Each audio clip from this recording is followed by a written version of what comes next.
With the release of Padmavati, these heavy ornate headpieces are so hot right now.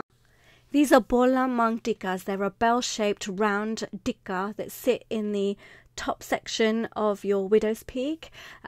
This one here is green onyx semi-precious stones with semi-precious kundan.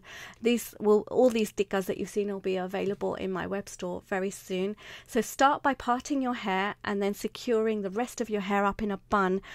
This will help prevent you getting all tangled and frustrated with hair getting knotted into places you don't want them to be. Then set the chain temporarily where you want them with little section clips.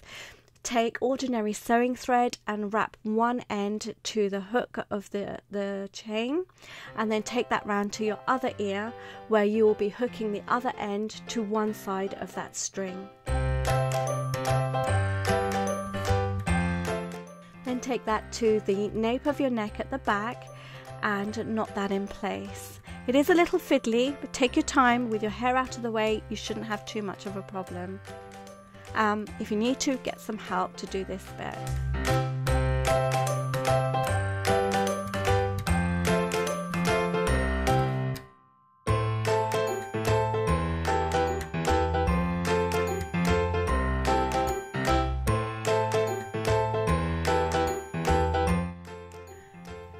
Then take out the section clips holding the side chains and just set them, making sure that the chain falls nicely.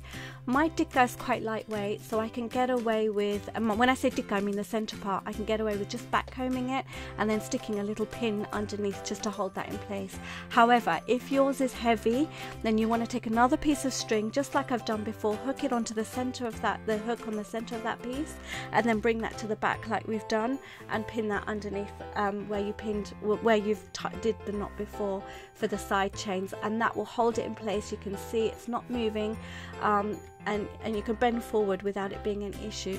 Okay, you guys know I'm a little bit extra, so I've taken some anklets from my web store, hooked them together and pinning them into the center there just to really make this Padmavati look. And then of course, as I was dressed up, I just couldn't help myself. I then went on and put the rest of the jewelry and the outfit and then posed for ages. It was ridiculous.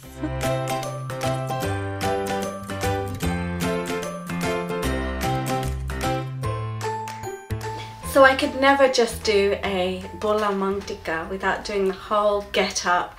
The whole point of a Borla monk tikka is the whole Rajasthani feel of it. So I've done a whole...